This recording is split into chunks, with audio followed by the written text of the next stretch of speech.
নির্বাচন কমিশন চাইলে সুষ্ঠু নির্বাচন করতে পারেন বলে মন্তব্য করেছেন টিআইবি নির্বাহী পরিচালক ডক্টর ইফতেখারুজ্জামান।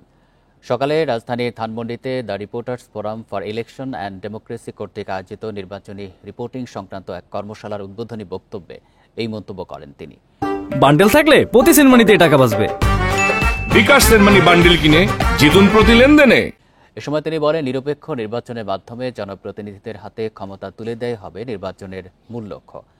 বিগত সময়ে সুশাসন ও জবাবদিহিতার সম্ভাবনাকে পদদলিত করা হয়েছে। এক বছরের মধ্যে তার ঢেলে সাজানো সম্ভব নয়। কিছু কিছু ক্ষেত্রে একটি দলের স্থানে অন্য দল স্থান করে নিয়েছে বলেও অভিযোগ করেন ডক্টর ইফতেখারুজ্জামান। তবে গণ অভ্যুত্থানকে ধারণ করে রাজনৈতিক দল প্রশাসন কাজ করলে নির্বাচনের লক্ষ্য অর্জন করা সম্ভব হবে বলেও জানান তিনি।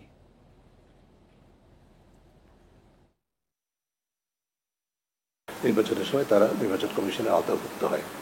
এই যে ভূমিকাটি তারা কতটুকু নিরপেক্ষতার সাথে পালন করছেন, আমরা যেটা অতীতে দেখেছি তার থেকে কতটুকু সাংস্কৃতিক পরিবর্তন হয়েছে, চর্চার পরিবর্তন হয়েছে, এবং এই চর্চাটা রাজনৈতিক অঙ্গনে এবং আমলাতান্ত্রিক অঙ্গনে বিশেষ করে প্রশাসন এবং আইন প্রক্রিয়ায় কতটুকু প্রতিফলিত হচ্ছে, এবং বাস্তবে সেটার চর্চা আমরা দেখছি কিনা মাঠ পর্যায়ে এবং জাতীয় পর্যায়ে সেটি পর্যবেক্ষণ করা আমাদের অন্যতম দায়িত্ব।